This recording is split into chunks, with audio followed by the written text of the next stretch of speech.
Hi நண்பர்களே, இன்று உங்களுக்காக ஒரு அழகான மனதை தொட்ட கதை, நிலாவும் நம்பிக்கையும். இது ஒரு சிறிய பையனின் கனவும் அவன் நம்பிக்கையோடு நடந்த அதிசயமான பயணமும்.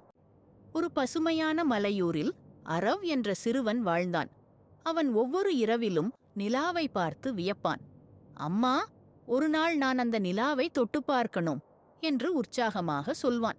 அம்மா சிரிச்சு, அது தூரம்தான் மகனே, ஆனா நம்பிக்கையோட இருந்தா எதையும் அடையலாம் என்று சொல்வார். அரவ் அந்த கனவை எல்லாரிடமும் சொல்ல ஆரம்பிச்சான். கிராமத்தில் சில பேர் சிரிச்சாங்க, நிலாவை தொட்டு பார்க்க முடியுமா என்று. ஆனா அரவ் அவங்க சிரிப்ப புறக்கணிச்சான். அவனுக்குள் ஒரு தீயே எரியுது, நான் முடிச்சு காட்டுவேன். பெப்பியில ஒரு நாள் பையன் சின்ன பைய போட்டுக்கிட்டு கையில் ஒரு விளக்கு எடுத்துக்கிட்டு அரவ் மலைய கடக்க ஆரம்பிச்சான். காற்று பலமாக வீசியது, இருள் கம்மியாயிருந்தது. ஆனா அவன் பயப்படல. நிலா எனக்காக காத்திருக்குது என்று சொன்னபடி மேலே மேலே ஏறினான். ஆனா திடீரென்று ஒரு புயல் வந்தது. மழை கொட்டிக்கொண்டே இருந்தது. அரவ் வழுக்கி விழுந்தான். கைகள் காயமானது, மனசு உடைந்து போச்சு. நான் முடியலன்னு தோணுது என்று கண்ணீர் விட்டான். அவன் அம்மா வந்து அவனை மெல்ல தழுவி, மகனே, தோல்வி வந்தாலே வெற்றி நெருக்கம்னு அர்த்தம், மீண்டும் முயற்சி செய் என்று ஊக்கமளித்தார். அந்த வார்த்தைகள் அரவுக்கு சக்தி கொடுத்தது.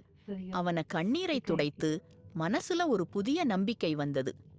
அடுத்த நாள் காலை ஒரு சிறிய பறவை அவன் தோளில் வந்து உட்கார்ந்தது. அது கீச்சிட்டது போல, நீ முடிச்சு காட்டுவியா என்று கேட்கிற மாதிரி இருந்தது. அரவ் சிரிச்சு, ஆம், இப்போ நான் கைவிட மாட்டேன் என்று சொன்னான். மீண்டும் அவன் தனது பயணத்தை தொடங்கினான். நாட்கள் கடந்து அரவ் மலை உச்சியை அடைந்தான். மலை மேலே பார்த்தான். நிலா அவனுக்கு நெருக்கமா, பெரியதாகவும் அழகாகவும் இருந்தது. அவன் கைகளை விரிச்சு, நிலாவே, நான் வந்துட்டேன் என்று முழங்கினான். அந்த நேரம் நிலா மெதுவா ஒளிர்ந்தது. அதுபோல ஒரு குரல் கேட்டது, அரவ், நீ என தொட்டில்ல, ஆனா உன் நம்பிக்கையால நீ என அடைந்துட்ட. அவன் சிரிச்சு கண்களில் மகிழ்ச்சி கண்ணீர். அரவ் கிராமத்துக்கு திரும்பினான். அவனை பார்த்து எல்லோரும் வியந்தாங்க. அவன் நிலாவை தொட்டான் என்று சிறுவர் கூச்சல் போட்டாங்க.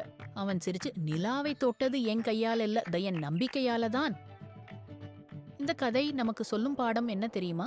நம்பிக்கை இருந்தா தூரமான நிலாவும் நம்ம மனசுக்குள்ளே ஒளிரும். கனவு காணுங்க, முயற்சி பண்ணுங்க, நம்பிக்கை வையுங்க.